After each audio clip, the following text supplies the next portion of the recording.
What you mean good governance? आप बोलो कि गुड गवर्नेंस का मतलब सुशासन, मतलब अच्छा शासन, वो शासन जो सबकी चिंता करे, रोज चिंता करे, बेहतर हो। जैसे हॉस्पिटल कोई जाए, इलाज मिल जाए उसको। अगर आप बस स्टैंड पे खड़े हैं, घर आने के लिए आपको बस मिल जाए। आप दिल्ली जाना चाहते हैं, आपको सुविधा मिल जाए। ट्रेन में आप रिजर्वेशन कराना चाहते हैं, आपको रिजर्वेशन मिल जाए। ये सब किसको इंट्रोड्यूस कर रहे हैं, किसको आप मजबूत कर रहे हैं? सुशासन। हेलो स्टूडेंट्स, आज मैं एक नई बात से आप लोगों को वाकिफ कराना चाह रहा हूं। दरअसल जब भी हम सिविल सर्विसेज की तैयारी को लेकर के क्लासेस में आते हैं, आप लोगों के समक्ष आते हैं, तो मुझे ऐसा लगता है कि कुछ ऐसे मोटिव एस्पेक्ट की बातें आपके सिलेबस में हैं जिनसे आपको समय के साथ रूबरू होना चाहिए, उस पर अपना बोध होना चाहिए, अपना शोध भी होना चाहिए और एक नज़रिया विकसित होना चाहिए कि आखिर इस पर निबंध आ जाए या मुख्य परीक्षा में किसी प्रकार के प्रश्न आ जाए तो उस पर कैसे आप अपनी कलम को आगे बढ़ाएंगे। मैं इसी विषय पर एक विषय मेरे दिमाग में आया कि क्यों नहीं आपको सुशासन के बारे में थोड़ा जिक्र किया जाए। मुझे लगता है सुशासन तो शब्द सभी ने सुना होगा और जानते भी होंगे। क्यों? कोई स्टूडेंट जो सुशासन के बारे में थोड़ा कोई ब्रीफ दे सके, कुछ भी बता सके, सुशासन क्या है, सुशासन क्यों आया, सुशासन का उद्भव कहाँ से हुआ? कोई स्टूडेंट? एनीवेज, देखिए सुशासन जो शब्द है ये आप इसको इस तरह से मत देखिए कि सुशासन कोई नया निर्मित शब्द है, बल्कि ये देखिए कि जब से हमारी सभ्यता और संस्कृतियाँ रही हैं, कहीं ना कहीं अच्छा करने की कोशिश, अच्छी नीतियों की कोशिश, अच्छे क्रियान्वयन की कोशिश और लोगों को बेहतर बनाए रखने के लिए, कैसे चाहे नियम के तहत हो, चाहे सामाजिक दृष्टिकोण से, आर्थिक दृष्टिकोण से, चाहे कैसे फलदायी समाज बनाया जाए, इनकी चर्चा हमेशा होती रही है। चाहे प्रजातांत्रिक संदर्भों का देश, जैसा कि आप जानते हैं कि गुप्त काल की बात कर लीजिए, मौर्य काल की बात कर लीजिए, मध्यकाल की बात कर लीजिए, अकबर की बात कर लीजिए, अशोक की बात कर लीजिए, जब भी राजतंत्र की व्यवस्थाएं रही हैं तब भी कुछ शासकों ने ये कोशिश किया कि प्रजा को वो सारे हक मिलने चाहिए जो उनकी बुनियादी आवश्यकताओं में फिट होते हैं। प्रजातांत्रिक मूल्यों में 70 साल से हम लोग अपने देश में देख रहे हैं कि हम अपनी सरकार चुनते हैं और उन सरकार से वही हक की मांग करते हैं जो हमें वास्तव में चाहिए, और सरकारें भी हमारी ये कोशिश करती रही हैं।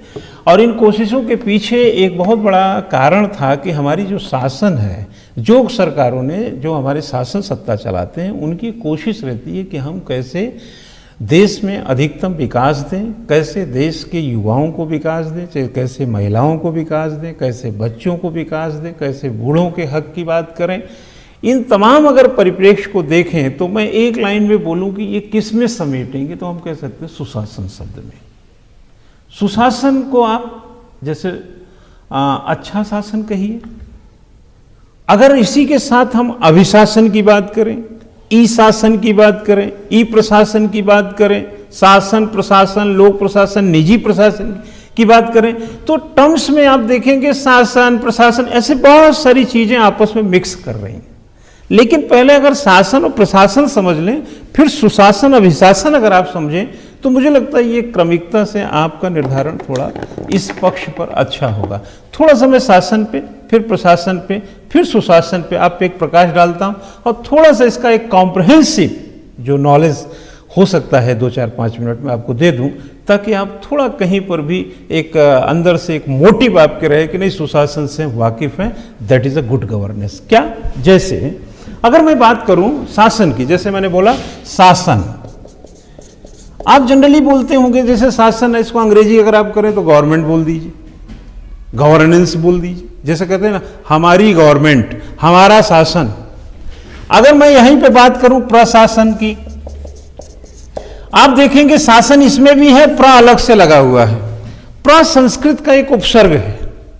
संस्कृत, हिंदी, उर्दू उपसर्ग होते हैं। जैसे सफलता का आगे अ लगाने पर अर्थ बदल जाते हैं, असफलता, वैसे प्रशासन के आगे प्र लगा दें तो उपसर्ग है। प्र का मतलब होता है क्या? आगे बढ़ाना, टू मूव। जैसे कहें टू मूव, आगे बढ़ाना। क्या आगे बढ़ाना? शासन की नीतियों को आगे बढ़ाना। शासन क्या करेगा? पॉलिसी देगा। प्रशासन क्या करेगा? आगे बढ़ाएगा, क्रियान्वयन करेगा।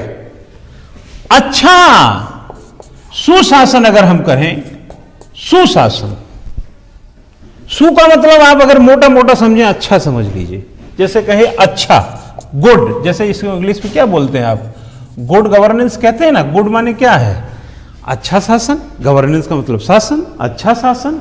अच्छा शासन कैसे, जब पब्लिक एम्पावरमेंट की रोज बात हो, जब वुमेन एम्पावरमेंट की रोज बात हो, जब रोड रोज ठीक हो, जब पानी रोज मिले, जब बुनियादी आवश्यकताएं रोज मिले, तो क्या हो जाएगा, good governance. What you mean good governance, आप बोलो कि गुड गवर्नेंस का मतलब सुशासन, मतलब अच्छा शासन, वो शासन जो सबकी चिंता करे, रोज चिंता करे, बेहतर हो। जैसे हॉस्पिटल कोई जाए, इलाज मिल जाए उसको। अगर आप बस स्टैंड पे खड़े हैं, घर आने के लिए आपको बस मिल जाए। आप दिल्ली जाना चाहते हैं, आपको सुविधा मिल जाए। ट्रेन में आप रिजर्वेशन कराना चाहते हैं, आपको रिजर्वेशन मिल जाए। ये सब किसको इंट्रोड्यूस कर रहे हैं, किसको आप मजबूत कर रहे हैं, सुशासन। यही सुशासन की एक कॉम्प्रिहेंसिव परिपाटी आप माने, मोटा मोटा बोल रहा हूं। अगर हम इसको दूसरे नजर से देखें, जैसे विश्व बैंक की दृष्टि से देखें, तो विश्व बैंक क्या बोलता है, विश्व बैंक ने जब सुशासन की परिभाषा दिया 90s के टाइम में, तो उसमें सोशल जस्टिस की बात, इकोनॉमिक जस्टिस की बात, न्यायिक की भी बात। अगर किसी व्यक्ति को बिना जुर्म के सजा दे दिया जाए तो क्या ये सुशासन है, नहीं है। ये किसी व्यक्ति को भूखा हो और उसको भोजन न दिया जाए, क्या ये सुशासन है, नहीं है। तो व्यक्ति में संस्कृति और सभ्यता के दरमियान जो सबकी हकदारी और हिस्सेदारी बनती है, अगर उसकी पूर्ति हो रही है तो सुशासन है।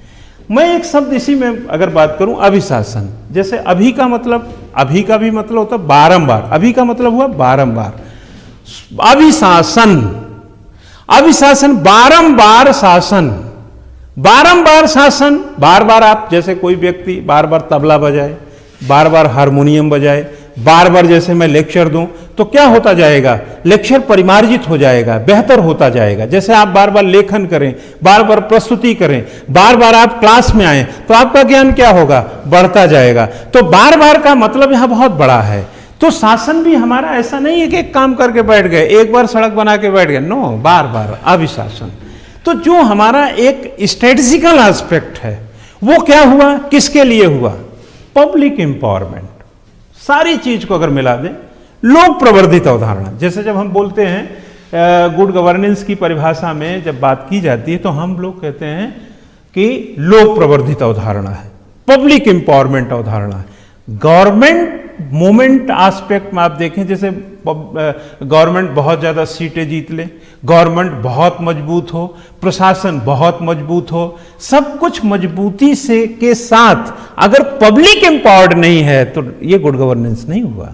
गुड गवर्नेंस पब्लिक की ओर झुका हुआ शब्द है। ग्राम स्वराज की बात गांधी की 1922 को कोई नहीं भूला होगा। किसकी बात करते थे, वो कहते थे ग्राम स्वराज नहीं तो फिर तो बेईमानी हो जाएगा जो हमारी आजादी है। सामुदायिक विकास कार्यक्रम 2 अक्टूबर 1952 किसकी अवधारणा है, गांव के विकास के लिए। क्योंकि जो वंचित, दबे हुए, कुचले हुए, पिछड़े हुए, जो जिनको बुनियादी चीजों की कमी रही है, जिनका जैसे सर्वोदय अंत्योदय जैसी योजनाएं तमाम लाई गई, उनको मुख्य धारा से जोड़ने की जो बात हुई, वो सब परिपाटियां क्या थीं, कहीं ना कहीं सुशासन से जुड़ी हुई थी। आप रामायण में जाइए, महाभारत में जाइए, कौटिल्य के अर्थशास्त्र में मौर्य काल में जाइए, आप अशोक महान की सत्ता में देखिए, कुछ हद तक अकबर की महानता को भी आप सहिष्णुता के एस्पेक्ट में देख सकते हैं। देखिए तो सब ने प्रजा के साथ कहीं ना कहीं एक एम्पावर्ड एस्पेक्ट लाने की कोशिश की, एक सशक्त ताकत देने की कोशिश की। ये सुशासन के चलते होता है। जैसे देश में 65% युवा हैं, आप जैसे सिविल सर्विसेज में जाना चाहते हैं, आपके लिए रोजगार के रास्ते बने, ये सुशासन की परिपाटी है। वृद्धों को सहायता मिले, वृद्धा आश्रम में आप भेज रहे हैं, ये सुशासन की परिपाटी नहीं है। जो बच्चे अपने माँ बाप को वृद्धा आश्रम में भेज रहे हैं, ये सुशासन की परिपाटी नहीं है, बल्कि वृद्धा आश्रम से अगर घर में वापस लाया जाए तो ये सुशासन की परिपाटी है। तो जो व्यवस्था में अमूल चूल, जो जरूरी, कहते हैं ना कि जो हमें नहीं अच्छा लगता वो दूसरों को क्यों अच्छा लगेगा।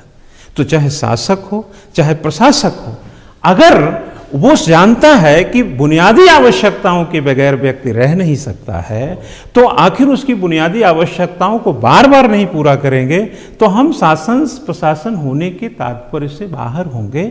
उसको सुशासन होना है, उसको अभिशासन होना है।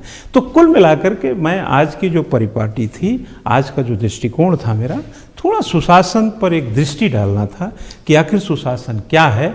तो मुझे लगता है कि आप थोड़ा सा परिचित हुए होंगे और आने वाले समय में जब हम राज्य व्यवस्था संविधान की पूरी व्याख्या करेंगे, जब शासन प्रशासन लोक प्रशासन सुशासन ऐसे तमाम चीज़ों का और भी निजी प्रशासन है, ई प्रशासन है, सबके जिक्र करेंगे तो इसकी गंभीरता को और आप बेहतरी से समझ पाएंगे। आप जानते हैं कि मौजूदा सरकार भी अटल बिहारी वाजपेयी साहब के 25 दिसंबर के जन्मदिन को सुशासन दिवस के तौर पे मनाती है। वैसे तो मैं कह सकता हूं कि सुशासन की ये उदारीकरण जो 24 जुलाई 1991 हमारे देश में है, एक सुशासन की पराकाष्ठा का अवधारित मापदंड था। लेकिन जैसा कि मैं पहले भी प्राचीन काल से बोल रहा हूँ, सुशासन की परिपाटी हमेशा रही है, कम ज़्यादा हो सकती है। लेकिन मौजूदा परिस्थिति में लोकतांत्रिक देशों में सुशासन को लेकर के जो चिंता है वो इसलिए खास है क्योंकि पब्लिक एम्पावरमेंट, लोक प्रवर्धित अवधारणा, लोक को शक्तिशाली बनाने का विचार इसमें जो आया है, इसको भी यानी सुशासन तो अच्छा है ही, शासन तो अच्छा है ही, बार बार तो अच्छा है ही, इसको भी बार बार करते हैं तो ये मजबूत है नहीं। सुशासन को भी सुशासन की जरूरत पड़ती है और आपको ये सुशासन कहीं ना कहीं इस राह की ओर ले जा रहा है कि आप मनचाही कैरियर, मनचाही बुनियादी जो आपकी आवश्यकता उसकी पूर्ति और इस देश में जो संविधान के पूरे मापदंड उस पर उसके साथ चलते हुए, यानी संविधान भी एक सुशासन की ही पुस्तिका है, यानी इस देश में जो संविधान है वो भी एक सुशासन की ही पुस्तिका है और जो अधिकार हमको मिले वो संविधान से मिले हैं। तो हमारे अधिकार से लेकर तमाम जो आवश्यकताएं हैं उनमें कहीं ना कहीं सुशासन का मिश्रण पाया जाता है। मुझे लगता है आप बात को कुछ हद तक समझे जरूर होंगे।